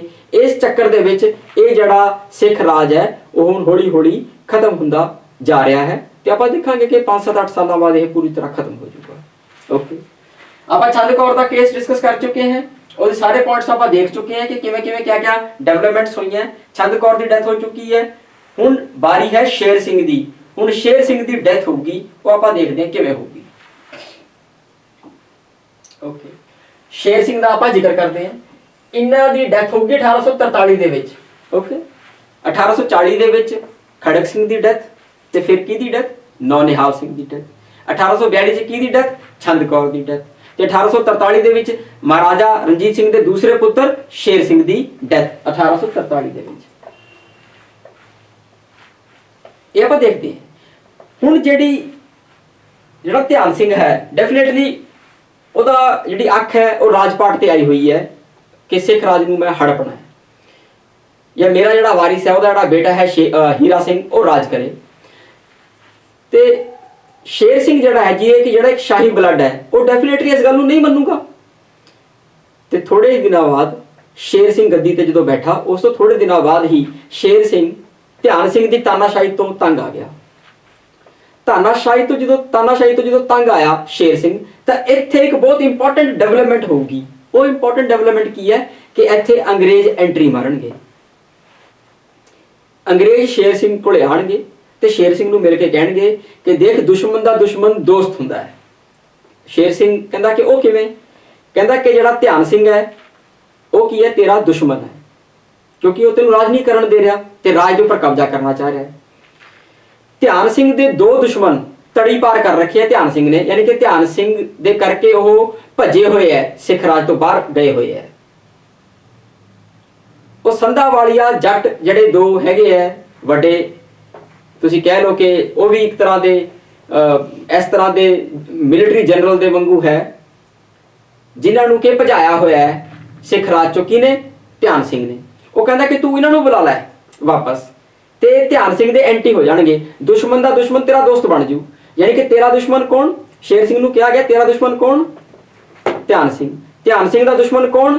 ਸੰਧਾਵਾਲੀਆ ਜੱਟ ਜਿਹੜੇ ਹੈਗੇ ਇਹ ਦੋਨੋਂ ਪਰਸਨੈਲਿਟੀਜ਼ ਆਣਗੀਆਂ ਜਿਹੜੀਆਂ, ਅਜੀਤ ਸਿੰਘ ਤੇ ਅਤਰ ਸਿੰਘ। ਇਹ ਯਾਨੀ ਕਿ ਦੁਸ਼ਮਣ ਦਾ ਦੁਸ਼ਮਣ ਦੋਸਤ, ਤੇਰਾ ਦੋਸਤ ਬਣ ਗਿਆ, ਤਾਂ ਫਿਰ ਧਿਆਨ ਸਿੰਘ ਨੂੰ ਕਾਬੂ ਕਰਨਾ ਤੈਨੂੰ ਸੌਖਾ ਹੋ ਜਾਊਗਾ। ਇਹੀ ਕੀਤਾ ਜਾਊਗਾ ਤੇ ਇਹਨਾਂ ਸੰਧਾਵਾਲੀਆ ਜਿਹੜੇ ਜੱਟ ਹੈਗੇ ਹੈ, ਇਹਨਾਂ ਨੂੰ ਲੀਡਰਸ ਨੂੰ ਬੁਲਾ ਲਿਆ ਜਾਊਗਾ। ਇਹ ਆ ਜਾਣਗੇ ਤੇ ਇਹ ਅਲਟੀਮੇਟਲੀ ਕਿਹਦਾ ਕਤਲ ਕਰਨਗੇ? ਬਾਅਦ ਚੋਂ ਅੰਗਰੇਜ਼ਾਂ ਦੇ ਕਹਿਣ ਦੇ ਉੱਤੇ ਕਿਹਦਾ ਕਤਲ ਕਰਨਗੇ? ਧਿਆਨ ਸਿੰਘ ਦਾ ਵੀ ਕਤਲ ਕਰਨਗੇ ਤੇ ਸ਼ੇਰ ਸਿੰਘ ਦਾ ਵੀ ਕਤਲ ਕਰਨਗੇ। ਉਹ ਆਪਾਂ ਹੁਣ ਦੇਖਦੇ ਹਾਂ ਕਿਵੇਂ। ਕਹਿੰਦਾ ਕਿ ਮਹਾਰਾਜਾ ਰਣਜੀਤ ਸਿੰਘ ਅਤੇ ਮਹਿਤਾਬ ਕੌਰ ਦੇ ਪੁੱਤਰ ਸ਼ੇਰ ਸਿੰਘ ਨੇ 20 ਜਨਵਰੀ 1841 ਨੂੰ ਧਿਆਨ ਸਿੰਘ ਦੀ ਸਹਾਇਤਾ ਨਾਲ ਗੱਦੀ ਤੇ ਕਬਜ਼ਾ ਕਰ ਲਿਆ। ਆਪਾਂ ਡਿਸਕਸ ਕਰ ਚੁੱਕੇ ਹਾਂ। ਛੇਤੀ ਹੀ ਸ਼ੇਰ ਸਿੰਘ ਧਿਆਨ ਸਿੰਘ ਦੀ ਤਾਨਾਸ਼ਾਹੀ ਤੋਂ ਤੰਗ ਆ ਗਿਆ, ਆਪਾਂ ਗੱਲ ਕਰ ਚੁੱਕੇ ਹਾਂ। ਸ਼ੇਰ ਸਿੰਘ ਦੇ ਵਿਸ਼ਵਾਸ ਦੇ ਘਾਟੇ ਨੂੰ ਮਹਿਸੂਸ ਕਰਦੇ ਹੋਏ ਅੰਗਰੇਜ਼ਾਂ ਨੇ ਸ਼ੇਰ ਸਿੰਘ ਨੂੰ ਕਿਹਾ ਕਿ ਉਹ ਸੰਧਾਵਾਲੀਆ ਅਜੀਤ ਸਿੰਘ ਅਤੇ ਅਤਰ ਸਿੰਘ, ਜੋ ਕਿ ਧਿਆਨ ਸਿੰਘ ਡੋਗਰਾ ਦੇ ਪ੍ਰਤੀ ਦੁਸ਼ਮਣ ਜਾਂ ਦੁਸ਼ਮਣ ਵਜੋਂ ਜਾਣੇ ਜਾਂਦੇ ਹਨ, ਨੂੰ ਪੰਜਾਬ ਵਾਪਸ ਆਉਣ ਦੀ ਇਜਾਜ਼ਤ ਦੇਵੇ ਅਤੇ ਉਹਨਾਂ ਦੀ ਜਾਇਦਾਦ ਉਹਨਾਂ ਨੂੰ ਬਹਾਲ ਕਰ ਦੇਵੇ। ਜਿਵੇਂ ਉਮੀਦ ਕੀਤੀ ਗਈ ਸੀ, ਸੰਧਾਵਾਲੀਆ ਸਰਦਾਰ ਦਰਬਾਰ ਵਿੱਚ ਬ੍ਰਿਟਿਸ਼ ਪੱਖੀ ਡੋਗਰਾ ਵਿਰੋਧੀ ਪਾਰਟੀ ਬਣ ਗਏ। ਸੰਧਾਵਾਲੀਆ ਨੇ ਇੱਕ ਖੂਨੀ ਸਾਜ਼ਿਸ਼ ਰਚੀ।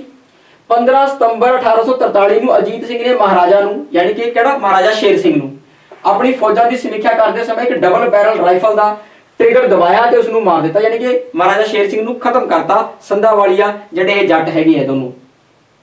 ਉਸ ਸਮੇਂ ਅਜੀਤ ਸਿੰਘ ਦੇ ਚਾਚਾ ਲਹਿਣਾ ਸਿੰਘ ਨੇ ਸ਼ੇਰ ਸਿੰਘ ਦੇ ਪੁੱਤਰ ਪ੍ਰਤਾਪ ਸਿੰਘ ਨੂੰ ਫੜ ਲਿਆ ਅਤੇ ਉਸ ਦੀ ਗਰਦਨ ਕੱਟ ਦਿੱਤੀ। ਉਹ ਕਹਿੰਦਾ ਇਹਦਾ ਵਾਰਸ ਵੀ ਨਹੀਂ ਰਹਿਣ ਦੇਣਾ। ਸ਼ੇਰ ਸਿੰਘ ਦਾ ਜਿਹੜਾ ਬੇਟਾ ਸੀਗਾ ਉਹਨੂੰ ਵੀ ਮਾਰ ਦਿੱਤਾ ਗਿਆ। ਠੀਕ ਹੈ ਜੀ, ਓਕੇ।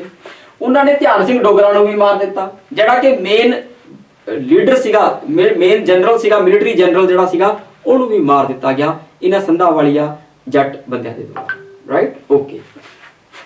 ਅਖੀਰ ਧਿਆਨ ਸਿੰਘ ਡੋਗਰਾ ਦੇ ਪੁੱਤਰ ਹੀਰਾ ਸਿੰਘ ਦੀ ਅਗਵਾਈ ਵਾਲੀ ਫੌਜ ਨੇ ਲਾਹੌਰ ਦੇ ਕਿਲੇ ਉੱਤੇ ਕਬਜ਼ਾ ਕਰ ਲਿਆ। ਅਜੀਤ ਸਿੰਘ ਅਤੇ ਲਹਿਣਾ ਸਿੰਘ ਨੂੰ ਫੜ ਕੇ ਫਾਂਸੀ ਦੇ ਦਿੱਤੀ ਗਈ ਅਤੇ ਅਤਰ ਸਿੰਘ ਜਿਹੜਾ ਹੈ ਉਹ ਭੱਜ ਗਿਆ। ਉਸ ਨੂੰ ਅੰਗਰੇਜ਼ਾਂ ਨੇ ਸ਼ਰਨ ਦੇ ਦਿੱਤੀ। ਮਹਾਰਾਜਾ ਰਣਜੀਤ ਸਿੰਘ ਦੇ ਛੋਟੇ ਪੁੱਤਰ ਦਲੀਪ ਸਿੰਘ ਨੂੰ ਮਹਾਰਾਜਾ ਅਤੇ ਹੀਰਾ ਸਿੰਘ ਡੋਗਰਾ ਨੂੰ ਮੁੱਖ ਮੰਤਰੀ ਐਲਾਨਿਆ ਗਿਆ। ਥੋੜਾ ਜਿਹਾ ਹੋਰ ਮੈਂ ਐਕਸਪਲੇਨ ਕਰ ਦਿੰਦਾ, ਤੁਹਾਨੂੰ ਕੋਈ ਕਨਫਿਊਜ਼ਨ ਨਾ ਹੋਵੇ। ਸ਼ੇਰ ਸਿੰਘ ਗੱਦੀ ਤੇ ਬਿਠਾ ਦਿੱਤਾ ਗਿਆ ਹੈ, ਕਿਹਦੇ ਦੁਆਰਾ? ਧਿਆਨ ਸਿੰਘ ਦੇ ਦੁਆਰਾ। ਧਿਆਨ ਸਿੰਘ ਦੀ ਤਾਨਾਸ਼ਾਹੀ ਤੋਂ ਸ਼ੇਰ ਸਿੰਘ ਤੰਗ ਆ ਚੁੱਕਿਆ ਹੈ। ਧਿਆਨ ਸਿੰਘ ਤੋਂ ਉਹ ਬਚਣਾ ਚਾਹੁੰਦਾ ਹੈ। ਅੰਗਰੇਜ਼ ਕਹਿੰਦੇ ਕਿ ਤੈਨੂੰ ਦੋ ਹੀ ਬੰਦੇ ਬਚਾ ਸਕਦੇ ਆ। ਉਹ ਕੌਣ ਹੈ? ਉਹ ਸੰਧਾਵਾਲੀਆ ਜੱਟ ਜਿਹੜੇ ਹੈਗੇ ਆ, ਜਿਹੜੇ ਕਿ ਧਿਆਨ ਸਿੰਘ ਡੋਗਰਾ ਦੇ ਦੁਸ਼ਮਣ ਹਨ। ਉਹਨਾਂ ਨੂੰ ਤੂੰ ਵਾਪਸ ਬੁਲਾ ਲੈ ਤੇ ਦਰਬਾਰ 'ਚ ਬਿਠਾ ਲੈ, ਜਿਹਦੇ ਨਾਲ ਧਿਆਨ ਸਿੰਘ ਕਮਜ਼ੋਰ ਹੋ ਜਾਊਗਾ। ਉਹਨਾਂ ਨੂੰ ਬੁਲਾ ਲਿੱਤਾ ਜਾਂਦਾ ਹੈ ਤੇ ਫਿਰ ਕੀ ਕਰਦੇ ਆ ਕਿ ਅਜੀਤ ਸਿੰਘ ਤੇ ਅਜੀਤ ਸਿੰਘ ਦਾ ਜਿਹੜਾ ਚਾਚਾ ਹੈ ਲਹਿਣਾ ਸਿੰਘ, ਇਹ ਕੀ ਕਰਦੇ ਆ ਕਿ ਖੂਨੀ ਸਾਜ਼ਿਸ਼ ਰਚਦੇ ਆ ਤੇ ਅਤਰ ਸਿੰਘ ਮਿਲ ਕੇ ਖੂਨੀ ਸਾਜ਼ਿਸ਼ ਰਚਦੇ ਆ। ਠੀਕ ਹੈ ਜੀ। ਉਹਦੇ ਵਿੱਚ ਕੀ ਹੈ, ਅਜੀਤ ਸਿੰਘ ਜਿਹੜਾ ਹੈ ਉਹ ਕੀ ਕਰੂਗਾ? ਮਹਾਰਾਜਾ ਸ਼ੇਰ ਸਿੰਘ ਨੂੰ ਗੋਲੀ ਮਾਰ ਦੂਗਾ। ਅਜੀਤ ਸਿੰਘ ਦਾ ਜਿਹੜਾ ਚਾਚਾ ਲਹਿਣਾ ਸਿੰਘ ਹੈ, ਉਹ ਸ਼ੇਰ ਸਿੰਘ ਦੇ ਪੁੱਤਰ ਪ੍ਰਤਾਪ ਸਿੰਘ ਨੂੰ ਮਾਰ ਦੂਗਾ, ਉਹਦੀ ਗਰਦਨ ਕੱਟ ਦੂਗਾ ਤੇ ਧਿਆਨ ਸਿੰਘ ਡੋਗਰਾ ਨੂੰ ਵੀ ਮਾਰ ਦਿੱਤਾ ਜਾਊਗਾ। ਤੇ ਉਸ ਤੋਂ ਬਾਅਦ ਕੀ ਹੋਊਗਾ ਕਿ ਜਿਹੜਾ ਤੁਹਾਡਾ ਧਿਆਨ ਸਿੰਘ ਹੈ, ਉਹਦਾ ਲੜਕਾ ਜਿਹੜਾ ਹੈ ਹੀਰਾ ਸਿੰਘ, ਜਿਹਨੂੰ ਕਿ ਧਿਆਨ ਸਿੰਘ ਗੱਦੀ ਤੇ ਬਿਠਾਉਣਾ ਚਾਹੁੰਦਾ ਸੀਗਾ, ਉਹ ਕੀ ਕਰੂਗਾ? ਉਹ ਲਾਹੌਰ ਫੋਰਟ ਦੇ ਉੱਤੇ ਕਬਜ਼ਾ ਕਰ ਲੂਗਾ ਤੇ ਕੀ ਕਰੂਗਾ? ਆਪਦੇ ਆਪ ਨੂੰ ਮੁੱਖ ਮੰਤਰੀ ਐਲਾਨ ਦੂਗਾ, ਪ੍ਰਧਾਨ ਮੰਤਰੀ ਐਲਾਨ ਦੂਗਾ ਤੇ ਮਹਾਰਾਜਾ ਦਲੀਪ ਸਿੰਘ ਨੂੰ ਕੀ ਮਹਾਰਾਜਾ ਸਿੱਖ ਐਮਪਾਇਰ ਦਾ, ਸਿੱਖ ਰਾਜਾ ਮਹਾਰਾਜਾ ਐਲਾਨ ਦੂਗਾ। ਠੀਕ ਹੈ ਜੀ। ਯਾਨੀ ਕਿ ਹੁਣ ਇੱਕ ਛੋਟਾ ਜਿਹਾ ਬੱਚਾ ਜਿਹੜਾ ਕਿ 1838 ਚ ਜਨਮ ਹੋਇਆ, ਜਿਹਦਾ ਉਹ ਹੁਣ 1843 ਚ ਕਿੰਨੇ ਸਾਲਾਂ ਦਾ ਹੈ? ਹਾਰਡਲੀ 5 ਸਾਲਾਂ ਦਾ ਹੈ। ਤਾਂ 5 ਸਾਲਾਂ ਦੀ ਉਮਰ ਦੇ ਵਿੱਚ ਕੀ ਹੈ, ਉਹ ਮਹਾਰਾਜਾ ਬਣ ਚੁੱਕਿਆ ਹੈ ਸਿੱਖ ਰਾਜ ਦਾ। ਉਸ ਬੱਚੇ ਨੂੰ ਕੁਝ ਨਹੀਂ ਪਤਾ ਤੇ ਇਹੀ ਕਾਰਨ ਬਣੂਗਾ ਕਿ ਯੋਗ ਪ੍ਰਸ਼ਾਸਕ ਨਾ ਹੋਣ ਕਰਕੇ ਸਾਰਾ ਸਿੱਖ ਰਾਜ ਜਿਹੜਾ ਹੈ ਉਹ ਗੱਦਾਰਾਂ ਦੇ ਹੱਥੇ ਚੜ ਜਾਊਗਾ। ਠੀਕ ਹੈ ਜੀ, ਅੱਗੇ ਦੇਖੀਏ। ਦਲੀਪ ਸਿੰਘ 1838 ਚ ਜਨਮ ਹੁੰਦਾ ਹੈ, 1893 ਜਿਹੜਾ ਡੈਥ ਹੋਊਗੀ। ਇਹਨਾਂ ਨੂੰ ਫਾਰਨ ਇੰਗਲੈਂਡ ਲੈ ਜਾਣਗੇ, ਧਰਮ ਪਰਿਵਰਤਨ ਕਰਾ ਕੇ ਉੱਥੇ ਹੀ ਇਹਨਾਂ ਦੀ ਡੈਥ ਹੋਊਗੀ। ਠੀਕ ਹੈ, 1893 ਦੇ ਵਿੱਚ ਮਹਾਰਾਜਾ ਦਲੀਪ ਸਿੰਘ।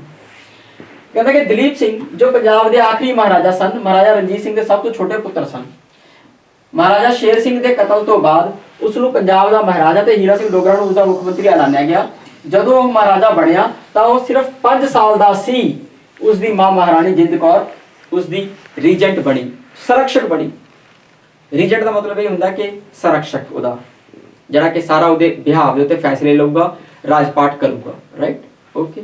ਮਹਾਰਾਜਾ ਦਲੀਪ ਸਿੰਘ ਜਿਹੜੇ ਹੈ ਉਹ ਆਖਰੀ ਮਹਾਰਾਜਾ ਹੋਣਗੇ ਜਿਨ੍ਹਾਂ ਦੇ ਸਮਾਂ ਕਾਲ ਦੇ ਵਿੱਚ ਐਂਗਲੋ ਸਿੱਖ ਵਾਰਸ ਜਿਹੜੀਆਂ ਹੈ, ਅੰਗਰੇਜ਼ਾਂ ਤੇ ਸਿੱਖਾਂ ਦੇ ਯੁੱਧ, ਪਹਿਲਾ ਯੁੱਧ ਤੇ ਦੂਜਾ ਯੁੱਧ ਦੋਨੋਂ ਲੜੇ ਜਾਣਗੇ। ਠੀਕ ਹੈ ਜੀ। ਤਾਂ ਮਹਾਰਾਜਾ ਦਲੀਪ ਸਿੰਘ ਨੂੰ ਆਪਾਂ ਡਿਸਕਸ ਕਰ ਲਿਆ। ਆਪਾਂ ਜਿਹੜੀ ਮਹਾਰਾਜਾ ਰਣਜੀਤ ਸਿੰਘ ਦੀ ਲੀਨੀਏਜ ਹੈ, ਯਾਨੀ ਕਿ ਜਿਹੜਾ ਵੰਸ਼ ਹੈ, ਉਹਦੇ ਜਿਹੜੇ ਮਹਾਰਾਜਾਸ ਦਾ ਰੋਲ ਆਇਆ ਉਹਨੂੰ ਆਪਾਂ ਡਿਸਕਸ ਕਰ ਚੁੱਕੇ ਹਾਂ, ਜਿਹਦੇ ਵਿੱਚ ਆਪਾਂ ਮਹਾਰਾਜਾ ਖੜਕ ਸਿੰਘ ਨੂੰ ਡਿਸਕਸ ਕੀਤਾ, ਮਹਾਰਾਜਾ ਸ਼ੇਰ ਸਿੰਘ ਨੂੰ ਡਿਸਕਸ ਕੀਤਾ ਤੇ ਮਹਾਰਾਜਾ ਦਲੀਪ ਸਿੰਘ ਨੂੰ ਡਿਸਕਸ ਕੀਤਾ।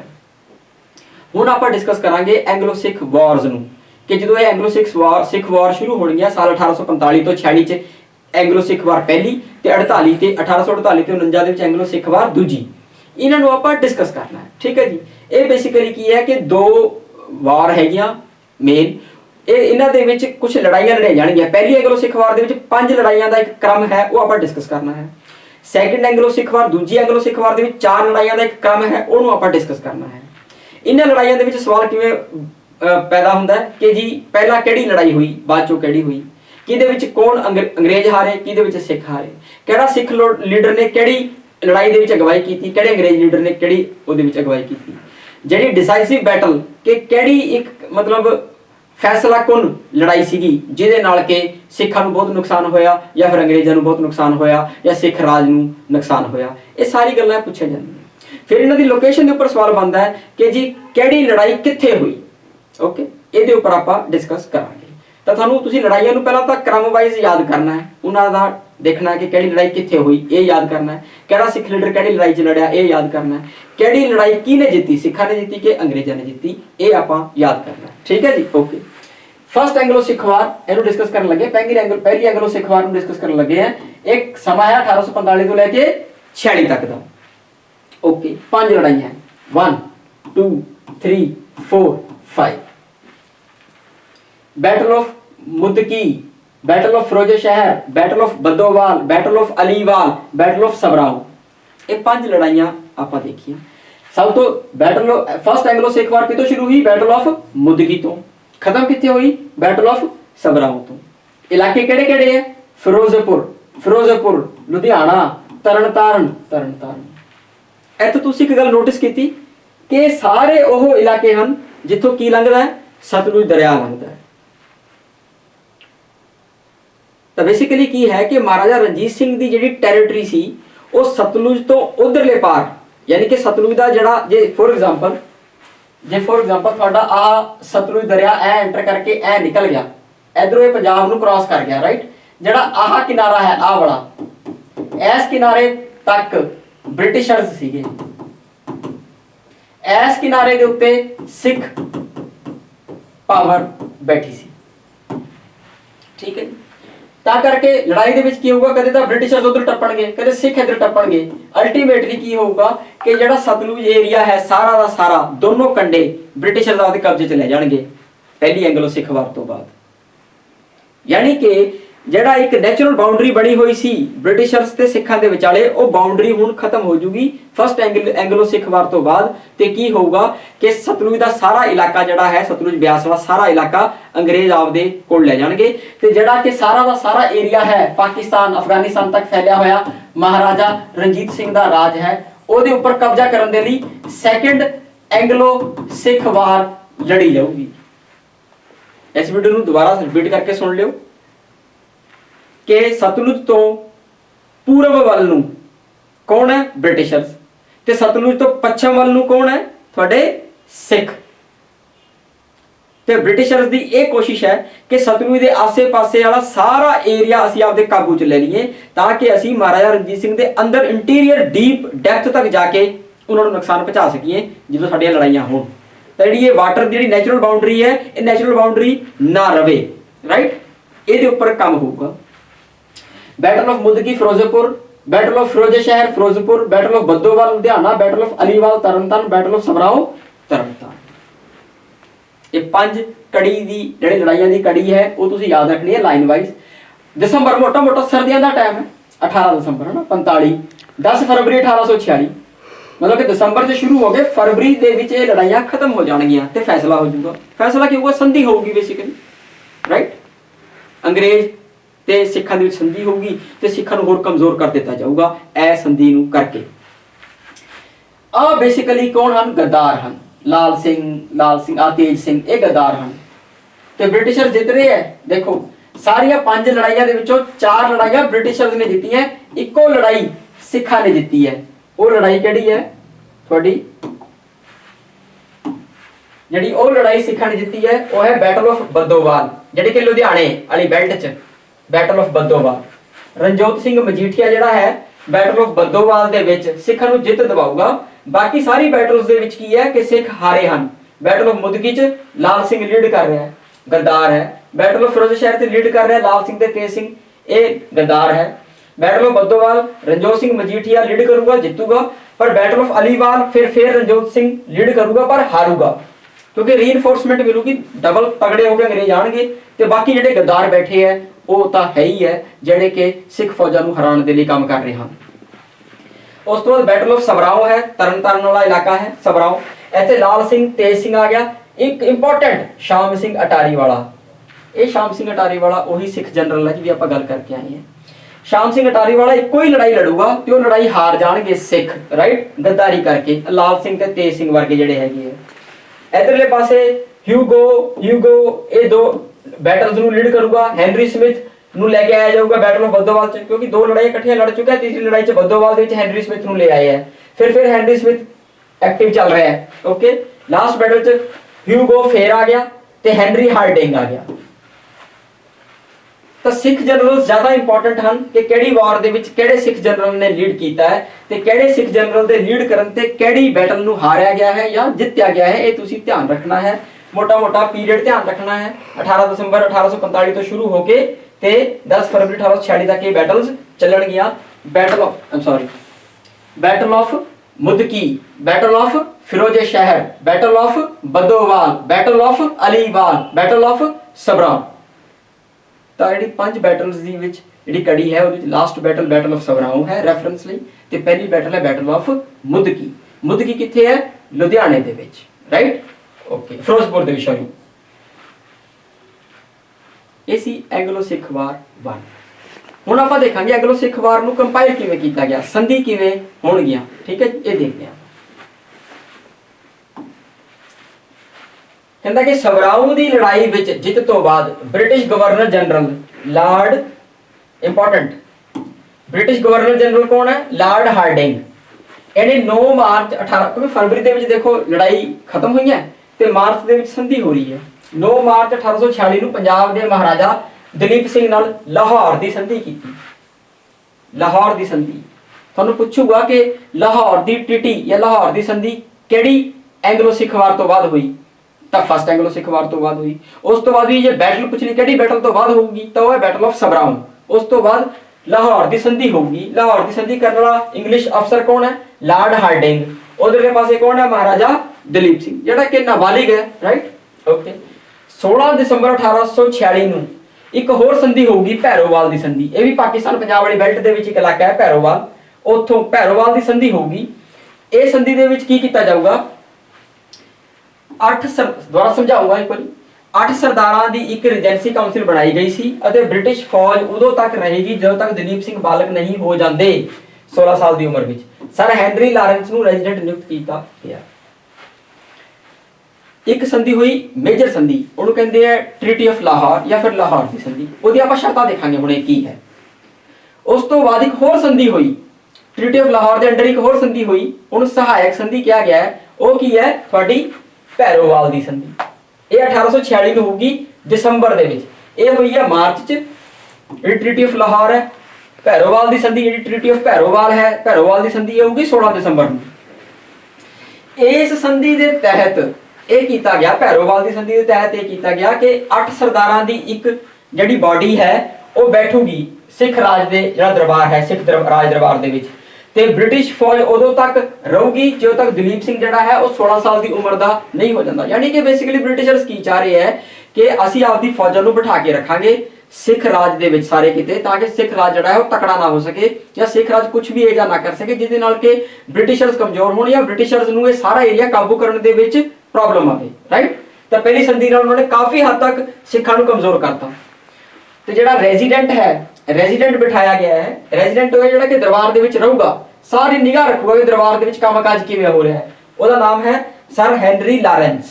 सर हैनरी लॉरेंस ਨੂੰ रेजिडेंट नियुक्त किया गया फर्स्ट एंग्लो सिख वार तो बाद। ट्रीटी ऑफ लाहौर दी संधि दे अंडर एक होर संधि हुई ट्रीटी ऑफ भैरोवाल, भैरोवाल दी संधि दे तहत, जिहड़ी कि दसंबर महीने दे विच होगी 16 दिसंबर 1846 ਨੂੰ ਭੈਰੋਵਾਲ ਦੀ ਸੰਧि, 9 ਮਾਰਚ 1846 ਨੂੰ ਲਾਹੌਰ ਦੀ ਸੰਧि। ਕਲੀਅਰ ਹੈ ਜੀ। ਹੁਣ ਆਪਾਂ ਸੰਧि ਦੀਆਂ ਸ਼ਰਤਾਂ ਦੇਖਾਂਗੇ ਕਿ ਸੰਧि 'ਚ ਕੀ ਕੁਝ ਸ਼ਰਤਾਂ ਦਿੱਤੀਆਂ ਗਈਆਂ, ਉਹ ਵੀ ਇੰਪੋਰਟੈਂਟ ਹੈ ਪੇਪਰ ਦੇ ਅੰਦਰ ਤੋਂ। Okay, treaty of Lahore, Lahore ਦੀ ਸੰਧि 1846 ਦੀ ਜਿਹੜੀ ਆਪਾਂ ਗੱਲ ਕਰਕੇ ਆਏ 9 ਮਾਰਚ ਵਾਲੀ। 9 ਮਾਰਚ ਨਾ ਦੇਖੋ ਜੀ ਹਸਤਾਖਰ ਕੀਤੀ ਗਈ। ਇਹਦੇ ਨਾਲ ਕੀ ਕੰਡੀਸ਼ਨਾਂ ਆਈਆਂ? महाराज दलीप सिंह ਨੂੰ ਕੀ ਅਨਾਉਂਸ ਕੀਤਾ ਗਿਆ? ਪ੍ਰਭੂ ਸੱਤਕ ਰਾਜਾ ਮੰਨ ਲਿਆ ਗਿਆ, ਹੈ ਨਾ, ਸੋਵਰੀਨ ਮੰਨ ਲਿਆ ਗਿਆ ਕਿ ਇਹ ਮਹਾਰਾਜਾ ਹੈ ਲਾਹੌਰ ਦਾ। ਇਟ ਇਜ਼ ਓਕੇ, ਕੋਈ ਦਿੱਕਤ ਨਹੀਂ ਹੈ। ਉਹ ਕਹਿੰਦੇ ਕਹਿਣ ਦਾ ਹੀ ਮਹਾਰਾਜਾ ਹੈ, ਕਰਨਾ ਤਾਂ ਅਸੀਂ ਸਿਸਟਮ ਤਾਂ ਇਹ ਜਿਹਾ ਡਿਵੈਲਪ ਕਰਕੇ ਜਾਵਾਂਗੇ, ਕਰ ਦਿਆਂਗੇ ਜਿਹਦੇ ਨਾਲ ਕਿ ਮਹਾਰਾਜਾ ਕੁਝ ਨਹੀਂ ਕਰ ਪਾਊਗਾ। ਉਹ ਆਪਾਂ ਪਿੱਛੇ ਵੀ ਦੇਖਿਆ ਕਿ ਉਹਨਾਂ ਦੇ ਇੱਕ ਰੀਜੈਂਸੀ ਬੈਠੂਗੀ, ਉਹਦੇ ਵਿੱਚ ਰੈਜ਼ੀਡੈਂਟ ਜਿਹੜਾ ਅੰਗਰੇਜ਼ ਅਫਸਰ ਬੈਠੂਗਾ, ਸਾਰਾ ਕੁਝ ਉਹ ਨਿਗਾਹ ਰੱਖੂਗਾ, ਉਹਨਾਂ ਦੀਆਂ ਫੌਜਾਂ ਬੈਠੀਆਂ ਰਹਿਣਗੀਆਂ ਅੰਗਰੇਜ਼ਾਂ ਦੀਆਂ। ਜਦੋਂ ਫੌਜਾਂ ਬੈਠੀਆਂ ਰਹਿਣਗੀਆਂ ਤਾਂ ਫਿਰ ਵਿਚਾਰੇ ਸਿੱਖ ਕੀ ਕਰਨਗੇ? कुछ नहीं कर सकते। 1.5 लाख का मुआवजा लगाया गया। बेसिकली की है उन्होंने कहा कि जिहड़ी ये जंग लाई है ना, ये तुसी लाई है ते इस जंग च जिहड़ा नुकसान होया उहदा हरजाना भी तुसी दोगे, तां करके सिख फोर्सेस दे उत्ते की है 1.5 लाख का जुर्माना एक तरह लाया गया। ਉਹਨਾਂ ਤੋਂ ਹੀ ਲਵਾਂਗੇ, ਤੁਹਾਡੇ ਤੋਂ ਪੈਸੇ ਲਵਾਂਗੇ। ਓਕੇ। ਇੱਕ ਵੱਖਰੀ ਸੰਧੀ ਰਾਹੀਂ ਜੰਮੂ ਕਸ਼ਮੀਰ 1 ਕਰੋੜ ਦੇ ਬਦਲੇ ਗੁਲਾਬ ਸਿੰਘ ਨੂੰ ਸੌਂਪਿਆ ਗਿਆ ਸੀ। ਗੁਲਾਬ ਸਿੰਘ ਕੀ ਹੈ ਬੇਸਿਕਲੀ, ਇਹ ਇੱਕ ਡੋਗਰਾ ਰਾਜਪੂਤ ਹੈ, ਠੀਕ ਹੈ ਜੀ, ਜਿਹਨੇ ਕੀ ਕੀਤਾ ਸੀਗਾ, ਅੰਗਰੇਜ਼ਾਂ ਦੀ ਮਦਦ ਕੀਤੀ ਸੀ ਸਿੱਖਾਂ ਦੇ ਖਿਲਾਫ, ਠੀਕ ਹੈ ਜੀ। ਤੇ ਜਦੋਂ ਅੰਗਰੇਜ਼ ਜਿੱਤ ਗਏ, ਸਿੱਖ ਕਮਜ਼ੋਰ ਹੋ ਗਏ, ਤਾਂ ਉਹਨਾਂ ਨੇ ਕੀ ਕੀਤਾ ਕਿ ਜਿਹੜਾ ਕਿ ਜੰਮੂ ਕਸ਼ਮੀਰ ਵਾਲੇ ਸਾਰਾ ਇਲਾਕਾ ਸੀਗਾ ਸਿੱਖਾਂ ਦੇ ਅੰਡਰ ਸੀਗਾ, ਉਹ ਹੁਣ ਲੈ ਕੇ ਕਿਹਨੂੰ ਦੇ ਦੇਣਗੇ, ਗੁਲਾਬ ਸਿੰਘ ਨੂੰ। ਤੇ ਗੁਲਾਬ ਸਿੰਘ ਇਸ ਸਾਰੇ ਏਰੀਏ ਦੇ ਬਦਲੇ ਅੰਗਰੇਜ਼ਾਂ ਨੂੰ ਜਿਹੜਾ ਹੈ 1 ਕਰੋੜ ਰੁਪਈਆ ਉਹ ਦਊਗਾ, ਠੀਕ ਹੈ ਜੀ। ਇਹਦੇ ਨਾਲ ਕੀ ਹੋਊਗਾ ਕਿ ਬੇਸਿਕਲੀ ਸਾਰੀ ਟੈਰੀਟਰੀ ਜਿਹੜੀ ਹੈ ਜੰਮੂ ਕਸ਼ਮੀਰ ਵਾਲੀ, ਉਹ ਇੱਕ ਇਹੋ ਜਿਹੇ ਬੰਦੇ ਨੂੰ ਸੌਂਪ ਦਿੱਤੀ ਜਾਊਗੀ ਜਿਹੜਾ ਕਿ ਉਹਨਾਂ ਦਾ ਕੌਨਫੀਡੈਂਟ ਹੈ। ਕਿਹਨਾਂ ਦਾ ਕੌਨਫੀਡੈਂਟ ਹੈ, ਅੰਗਰੇਜ਼ਾਂ ਦਾ ਕੌਨਫੀਡੈਂਟ ਹੈ ਬੇਸਿਕਲੀ। ਤੇ ਅੰਗਰੇਜ਼ਾਂ ਨੂੰ ਉਸ ਏਰੀਏ ਦੇ ਵਿੱਚ ਕਿਸੇ ਤਰ੍ਹਾਂ ਦਾ ਕੋਈ ਨੁਕਸਾਨ ਜਾਂ ਕੋਈ ਖਤਰਾ ਨਹੀਂ ਰਹੂਗਾ, ਠੀਕ ਹੈ ਜੀ। ਤੇ ਇੱਕ ਬਹੁਤ ਵੱਡੀ ਟੈਰੀਟਰੀ ਜਿਹੜੀ ਹੈ ਉਹ ਇੱਕ ਤਰ੍ਹਾਂ ਇਨਡਾਇਰੈਕਟਲੀ ਤੌਰ ਤੇ ਅੰਗਰੇਜ਼ਾਂ ਦੇ ਅੰਡਰ ਆ ਜਾਊਗੀ ਐਸੇ ਟ੍ਰੀਟੀ ਦੇ ਤਹਿਤ। ਕਹਿੰਦਾ ਬਿਆਸ ਅਤੇ ਸਤਲੁਜ ਦੇ ਵਿਚਕਾਰ ਦਾ ਇਲਾਕਾ ਅੰਗਰੇਜ਼ਾਂ ਦੁਆਰਾ ਮਿਲਾ ਲਿਆ ਗਿਆ। ਆ ਬਹੁਤ ਇੰਪੋਰਟੈਂਟ ਪੁਆਇੰਟ ਹੈ ਕਿ ਕਿਹੜੀ ਵਾਰ ਤੋਂ ਬਾਅਦ ਸਤਲੁਜ ਤੇ ਬਿਆਸ ਵਾਲਾ ਇਲਾਕਾ ਜਿਹੜਾ ਹੈ ਅੰਗਰੇਜ਼ਾਂ ਦੇ ਕਬਜ਼ੇ 'ਚ ਚਲਾ ਗਿਆ, ਕਿਉਂਕਿ ਇਹ ਨੈਚੁਰਲ ਫਰੰਟੀਅਰਸ ਬਣ ਰਹੇ ਸੀ, ਨੈਚੁਰਲ ਬਾਉਂਡਰੀਜ਼ ਬਣ ਰਹੀਆਂ ਸੀਗੀਆਂ ਮਹਾਰਾਜਾ ਰਣਜੀਤ ਸਿੰਘ ਦੇ ਲਈ। ਪਰ ਹੁਣ ਇਹ ਦੋਨੋਂ ਇਲਾਕੇ ਕੀ ਹੋ ਜਾਣਗੇ, ਬਿਆਸ ਤੇ ਸਤਲੁਜ ਵਾਲੇ ਸਾਰੇ ਏਰੀਏ ਕਿਹਦੇ ਕੋਲ ਚਲੇ ਜਾਣਗੇ, ਬ੍ਰਿਟਿਸ਼ਰਸ ਦੇ ਕਬਜ਼ੇ 'ਚ ਚਲੇ ਜਾਣਗੇ, ਠੀਕ ਹੈ ਜੀ। ਓਕੇ। ਸਤਲੁਜ ਦੇ ਦੋਵੇਂ ਕਿਨਾਰੇ ਅੰਗਰੇਜ਼ਾਂ ਦੇ ਹੱਥ ਚਲੇ ਜਾਣਗੇ, ਯਾਨੀ ਕਿ ਕਾਫੀ ਹੱਦ ਤੱਕ ਜਿਹੜੀ ਮਹਾਰਾਜਾ ਰਣਜੀਤ ਸਿੰਘ ਦੀ ਪ੍ਰੈਜ਼ੈਂਸ ਹੈ ਸਤਲੁਜ ਦੇ ਆਸੇ-ਪਾਸੇ ਜਾਂ ਬਿਆਸ ਵਾਲੇ ਏਰੀਏ ਦੇ ਵਿੱਚ ਉਹ ਘਟਾ ਦਿੱਤੀ ਜਾਊਗੀ, ਯਾਨੀ ਕਿ ਉਹ ਟੈਰੀਟਰੀ ਜਿਹੜੀ ਹੈ ਉਹਨੂੰ ਆਪਦੇ ਕਬਜ਼ੇ 'ਚ ਲੈ ਲਿਆ ਜਾਊਗਾ ਫਸਟ ਐਂਗਲੋ ਸਿੱਖ ਵਾਰ ਤੋਂ ਬਾਅਦ ਅੰਗਰੇਜ਼ਾਂ ਦੇ ਰਾਹੀਂ। ਤੇ ਹੁਣ ਜਦੋਂ ਜੰਗਾਂ ਲੜਨੀਆਂ ਹਨ, ਅੰਗਰੇਜ਼ਾਂ ਤੱਕ ਪਹੁੰਚ ਬਣਾਉਣੀ ਹੈ, ਤਾਂ ਉਹਨਾਂ ਨੂੰ ਕੀ ਕਰਨਾ ਪਊਗਾ ਕਿ ਸਤਲੁਜ ਦਰਿਆ ਨੂੰ ਪਾਰ ਕਰਨਾ ਪਊਗਾ, ਉਹ ਵੀ ਫੋਰਸਫੁਲੀ ਲੜ ਕੇ, ਲੜਾਈ ਕਰਕੇ। ਉਹਨਾਂ ਦੇ ਕਬਜ਼ੇ 'ਚ ਨਹੀਂ ਹੈ ਹੁਣ ਇਹ ਇਲਾਕਾ, ਇਸ ਕਰਕੇ, ਠੀਕ ਹੈ। ਇਹ ਸੀ ਐਂਗਲੋ ਸਿੱਖ ਵਾਰ ਦੀ ਸਾਰੀ ਫਸਟ ਦੀ ਸਾਰੀ ਕਹਾਣੀ। ਹੁਣ ਆਪਾਂ ਐਂਗਲੋ ਸਿੱਖ ਵਾਰ ਸੈਕੰਡ ਨੂੰ ਦੇਖਦੇ ਹਾਂ ਕਿ ਉਹ ਕੀ ਕਹਿੰਦੀ ਹੈ। ਓਕੇ। ਇਹ ਤੁਹਾਡੀ ਆ ਗਈ ਐਂਗਲੋ ਸਿੱਖ ਵਾਰ ਸੈਕੰਡ, ਯਾਨੀ ਕਿ ਦੂਜੀ ਐਂਗਲੋ ਸਿੱਖ ਵਾਰ ਹੈ ਜਿਹੜੀ ਜੰਗ ਹੈਗੀ ਹੈ ਅੰਗਰੇਜ਼ਾਂ ਤੇ ਸਿੱਖਾਂ ਦੇ ਵਿਚਾਲੇ। ਇਹ ਉਹ ਪਹਿਲਾਂ 45-46 ਚ ਹੋਈ ਸੀ, ਇਹ ਤੁਹਾਡੀ ਆ ਗਈ 48-49 ਦੇ ਵਿੱਚ। ਇਹਦੇ ਵਿੱਚ ਵੀ 4 ਲੜਾਈਆਂ ਦੀ ਇੱਕ ਕੜੀ ਹੈ, ਉਹਨੂੰ ਆਪਾਂ ਡਿਸਕਸ ਕਰਾਂਗੇ। ਇਹ ਸਾਰੇ ਦੇ ਸਾਰੇ ਇਲਾਕੇ ਕਿੱਥੇ ਤੁਹਾਨੂੰ ਮਿਲਣਗੇ, ਪਾਕਿਸਤਾਨ ਪੰਜਾਬ 'ਚ ਮਿਲਣਗੇ। 2 ਪੰਜਾਬ ਹੈ ਇਸ ਧਰਤੀ ਦੇ ਉੱਤੇ, ਇੱਕ ਇੰਡੀਅਨ ਪੰਜਾਬ, ਇੱਕ ਪਾਕਿਸਤਾਨੀ ਪੰਜਾਬ ਬੇਸਿਕਲੀ।